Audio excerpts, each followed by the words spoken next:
ఒకప్పుడు అణ్వాయుధాలు ఏ దేశాన్ని అయితే సూపర్ పవర్గా నిలబెట్టాయో రాబోయే రోజుల్లో ఫ్రాంటియర్ ఏఐ ఆ స్థానాన్ని భర్తీ చేయబోతోంది. ఆర్టిఫిషియల్ ఇంటెలిజెన్స్ అనేది కేవలం చాట్బోట్లలో ఐటీ ఉద్యోగాలకో పరిమితమైన సాంకేతికత కాదు.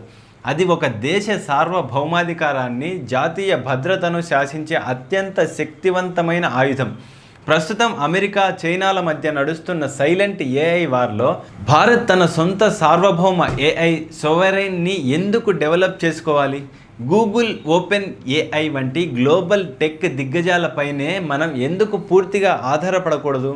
దీని వెనుక ఉన్న సంచలన జాతీయ భద్రతా కోణాలు ఏంటి? ఇంటర్నెట్ సమాచారాన్ని విశ్లేషించే సాధారణ ఏఐ రోజులు దాటిపోయాయి. ఇప్పుడు ప్రపంచం ఫ్రాంటియర్ ఏఐ వైపు అడుగులు వేస్తోంది. అంటే ఊహించని సరికొత్త సామర్థ్యాలతో స్వయంగా నిర్ణయాలు తీసుకోగల అత్యంత అధునాతన ఆర్టిఫిషియల్ ఇంటెలిజెన్స్ సిస్టమ్స్. అయితే ఈ ఫ్రాంటియర్ ఏఐ మోడల్స్ ప్రస్తుతం అమెరికాకు చెందిన కొన్ని ప్రైవేట్ టెక్ కంపెనీల చేతుల్లోనో లేదా చైనా ప్రభుత్వ పర్యవేక్షణలోనో ల్యాబ్లలోనో కేంద్రీకృతమై ఉన్నాయి. భారత్ వంటి వ్యూహాత్మక దేశానికి ఇది తీవ్రమైన భద్రతా ముప్పుగా మారే ప్రమాదం ఉంది. ఎందుకంటే రేపు ఒక సంక్షోభం లేదా యుద్ధం లాంటి పరిస్థితి వస్తే విదేశీ ఏఐ మోడల్స్ మన రక్షణ వ్యవస్థలకు, సైబర్ సెక్యూరిటీకి వ్యతిరేకంగా మారే అవకాశం ఉంది.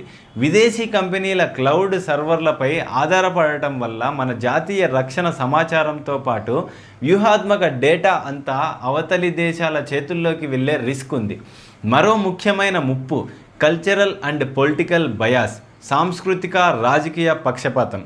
పాశ్చాత్య దేశాలలో తయారయ్యే ఏఐ మోడల్స్ వారి సొంత విలువలు మరియు భౌగోళిక రాజకీయ ప్రయోజనాలకు అనుగుణంగానే శిక్షణ పొందుతాయి. ఇది రేపు మన అంతర్గత ప్రజాస్వామ్యాన్ని, సమాచార వ్యవస్థలను ప్రభావితం చేసే ప్రాపగండా, దుష్ప్రచారం అనొచ్చు, ఆయుధంగా మారవచ్చు. ఇలాంటి పరిస్థితుల్లో భారతదేశానికి సార్వభౌమ ఫ్రాంటియర్ ఏఐ, సోవరెయిన్ ఫ్రాంటియర్ ఏఐ అత్యంత కీలకం. అంటే భారతదేశపు సొంత డేటా సెంటర్లలో మన సొంత కంప్యూటరింగ్ పవర్, జీపీయూస్తో మన సొంత సాంస్కృతిక మరియు జాతీయ ప్రయోజనాలకు కట్టుబడి ఉండేలా ఏఐ మోడల్స్ను అభివృద్ధి చేసుకోవడం. కేంద్ర ప్రభుత్వం ఇప్పటికే 10,000 కంటే ఎక్కువ జీపీయూల సామర్థ్యంతో ఇండియా ఏఐ మిషన్ను ప్రారంభించి సరైన దిశలోనే అడుగులు వేస్తోంది.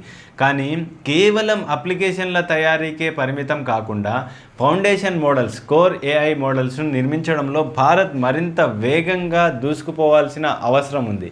డిజిటల్ సార్వభౌమాధికారం సాధించకపోతే భవిష్యత్తులో జాతీయ భద్రతకే ముప్పు వాటిల్లుతుందనడంలో ఎలాంటి సందేహం లేదు. సైబర్ దాడుల నుంచి క్లిష్టమైన రక్షణ రంగాన్ని కాపాడుకోవడం వరకు భవిష్యత్తు అంతా ఏఐ ల్యాబ్లలోనే డిసైడ్ కాబోతుంది.